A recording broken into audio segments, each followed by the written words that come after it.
brought to you by Silver Pumps.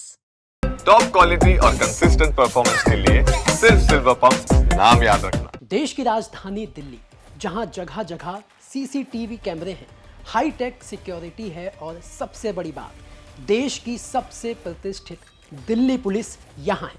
लेकिन बावजूद इसके देश में अगर अपराध के मामलों की बात करें तो दिल्ली नंबर 1 है। अपराधियों के अंदर से दिल्ली पुलिस का मानो खौफ खत्म हो चुका है। ऐसा लगता है कि मानो दिल्ली पुलिस का इकबाल धीरे धीरे अब खत्म होता जा रहा है। और यही वजह है कि दिल्ली तक क्राइम कैपिटल के नाम से ये शो आपके लिए लेकर आया है, जहां हम आपको दिन की अपराध की यानी दिल्ली में अपराध से जुड़ी दिन की सबसे बड़ी घटना के बारे में आप तक सारी जानकारी पहुंचाएंगे, जिससे आप सतर्क रह सकें। नमस्कार, मेरा नाम दिनेश यादव है और आप दिल्ली तक देख रहे हैं। क्राइम कैपिटल के इस एपिसोड में आज हम आपको ऐसी घटना के बारे में बताने जा रहे हैं जहां एक सिरफिरे लड़के ने अपनी दोस्त को शादी के लिए प्रपोज किया, और जब लड़की ने उस लड़के के शादी के प्रपोजल को ठुकरा दिया तो उस सिरफिरे लड़के ने बीच चौराहे उस लड़की पर चाकू से कई वार किए। जी हाँ, बता दें कि ये घटना दक्षिणी पश्चिमी दिल्ली में किर्बी प्लेस बस स्टॉप के पास की है। जिस लड़की को चाकू मारा गया उसकी उम्र महज 17 साल है और लड़के की उम्र महज 20 साल। पुलिस के मुताबिक लड़की पर रविवार देर शाम हमला किया गया था, जब दिन में उसने लड़के की शादी के प्रपोजल को ठुकरा दिया। इस बात से गुस्साए 20 साल के अमित ने रसोई के चाकू से पूरी प्लानिंग के साथ लड़की पर कई बार वार किया। जब लड़की बस स्टॉप पर घर जाने के लिए बस का इंतजार कर रही थी, चाकू से वार होने के बाद गंभीर रूप से घायल लड़की मदद के लिए चिल्लाई तो आरोपी अमित ने उसी चाकू से खुद को भी घायल कर लिया, जिसके बाद दोनों को डीडीयू अस्पताल में भर्ती कराया गया, जहां दोनों की हालत काफी गंभीर बताई जा रही है। पुलिस के मुताबिक आरोपी अमित और पीड़िता पिछले 1 साल से दोस्त थे और किसी बात को लेकर दोनों में मनमुटाव चल रहा था। लेकिन पीड़िता की बहन का यहाँ पर कहना है कि आरोपी अमित और उसकी बहन के बीच दोनों में दोस्ती जैसा कुछ था, ऐसा परिवार को जानकारी नहीं थी और दोनों खुद को इस तरह से घायल नहीं कर सकते, इसके पीछे कोई साजिश है। सुनिए।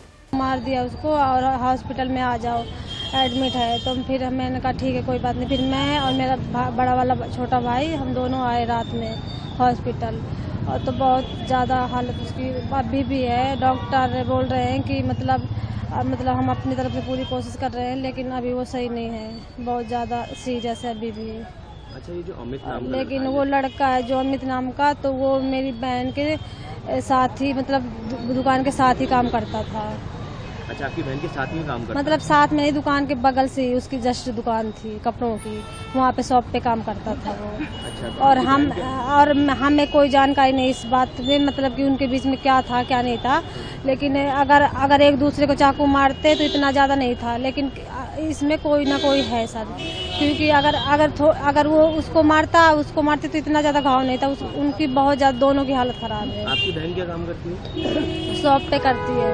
शॉप पे करती है। हाँ। तो उसके बराबर वाली शॉप पे काम हाँ, करता है? दोनों बराबर में करते थे एक दूसरे कहाँ को। पर, किस जगह? दिल्ली कैंट सदर बाजार। दिल्ली कैंट सदर। हाँ। अच्छा, ये बताइए अमित के बारे में आप लोगों को कब पता चला कि इसका ये दोस्त है? कल ही पता चला?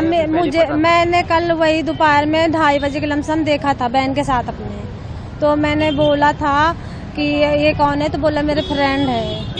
तो मैंने कहा ठीक है कोई बात नहीं, तो मेरे से कुछ बोली नहीं। मैंने कल ही देखा है उसको। कहाँ पर? और वहीं पे सदर बाजार पे दिल्ली कैंट में बच्चों की बुक्स लेने जा रही थी मैं, तो मैंने अपने बहन को उसको दोनों को साथ में देखा था। तो मतलब ऐसी कुछ बात नहीं समझ में आ रही थी कि इनके बीच में ऐसा कुछ है कि होने वाला है। दोनों सही से थे, मजाक कर रहे थे, बात भी कर रहे थे। उसके बाद जब रात में कॉल अचानक से आया तो इतनी जल्दी ऐसे कैसे हो सकता, कुछ तो कोई है जिसमें। मैं आपसे ये पूछना चाह रहा हूँ कि अमित जो है उसके बारे में कल ही आप लोगों को मुझे कल ही पता चला है। उसके पता था? फैमिली में किसी को नहीं पता था, क्योंकि जैसे कि बहन मेरी बात करती थी तो मेरे मम्मा ने डांटा कि मतलब किससे बात कर रही है। तो उसने कहा मम्मा कोई नहीं है, मतलब फ्रेंड है मेरा, मैं उससे बात कर रही हूँ। तो बोले गलत, मतलब मम्मा ने सुबह बोला कि चल दुकान मतलब नहीं जाना, घर पे रहना। बोले कोई नहीं, मैं घूम के आ जाऊंगी। तो वो सुबह मम्मा से बात हुई, उसके बाद किसी से बात नहीं। फिर रात में वही 9:15 के लमसम ये कांड हुआ है। हाँ। कितने चाकू उसको लगे लड़की को? चाकू तो 3-4 यहाँ पे गले पे लगे हैं और पेट में लगा है और यहाँ पे इस पे भी बहुत ज़्यादा जख्म है ICU में। हाँ। और लड़के ने अपने आप से चाकू मारा है, बोल रहे हैं, लेकिन हमने तो देखा नहीं है कि उसने खुद से मारा है या किसी ने मारा है, क्योंकि उसने अब सब यही बोल रहे हैं कि हमने देखा तो है नहीं, यही बोल रहे हैं कि पहले उसको लड़की को मारा है फिर लड़के ने अपने आप को मारा है। तो अगर सर एक दूसरे को मारते तो इतना कैसे लगता? कोई तो है इसके बीच में कि भाई हमें पता नहीं चल रहा। और हमारी बहन इतनी सीरियस है ना कि डॉक्टर बोल रहे हैं कि हम अपनी तरफ से पूरी कोशिश कर रहे हैं लेकिन कुछ कह नहीं सकते। तो अब हम यही कहते हैं कि भाई हमारे बहन को इंसाफ मिले बस। तो फिलहाल इस मामले में आरोपी अमित के खिलाफ दिल्ली कैंट के थाने में FIR दर्ज कर ली गई है और पुलिस इस पूरे मामले की जांच कर रही है। लेकिन सबसे महत्वपूर्ण इस पूरे मामले में पीड़िता का बयान है और पुलिस के मुताबिक जब पीड़िता को होश आएगा तो सबसे पहले उसका बयान लिया जाएगा ताकि ये जो पूरा घटनाक्रम है स्पष्ट हो सके और इस मामले में जो भी सवाल उठ रहे हैं उन सभी सवालों के जवाब ढूंढे जा सके।